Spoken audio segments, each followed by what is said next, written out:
আসসালামু আলাইকুম রহমতুল্লাহ বরকাতুহু। তে বন্ধুগণ, আশা করি আল্লাহ পাকের রহমতে সকলেই সহি সালামত আছেন।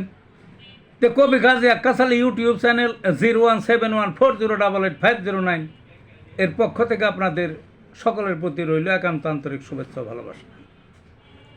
তে বন্ধুগণ, এখন আপনাদের সামনে যে বয়ানটা রাখবার চেষ্টা করব, বয়ানটার নাম হলো ভোটের আগে মৌসুমি বুজুর্গ।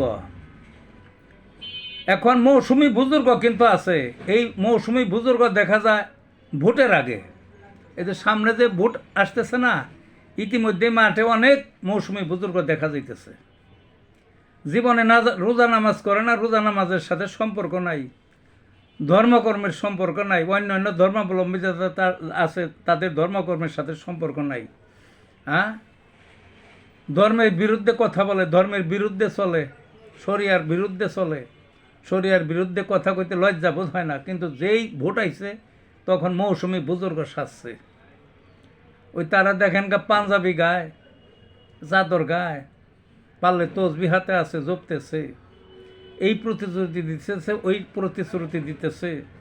মসজিদে যায় শুক্রবার, যায় ইমাম সাহেবের কাছ থেকে ওই মাইক নিয়ে তারপরে কিছু বয়ান পারে, কিছু বয়ান পারে না, বয়ান কিছু করে, বুঝলেন না, বয়ান করে।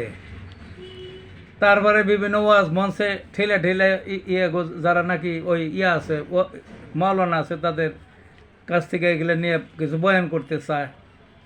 মানে সাজ পোশাকে, বয়ানে টয়ানে সব দিক থেকে ওই মৌসুমি বুজুর্গ বাইরে গেছে। দয়া করে মৌসুমি বুজুর্গ এই ভোটে এড়িয়ে চলার চেষ্টা করবেন।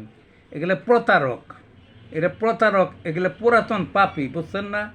এমনি সারা বছর ধর্মকর্মের খবর নাই, সারা মৌসুম ওই 5 বছরের মধ্যে ধর্মকর্মের খবর নাই। যখনই ওই ভোটাভুটি আসলো তখনই মৌসুমি বুজুর্গরা হাজির হয়, ওই বসন্তের কোকিলের মতো, বুঝলেন না?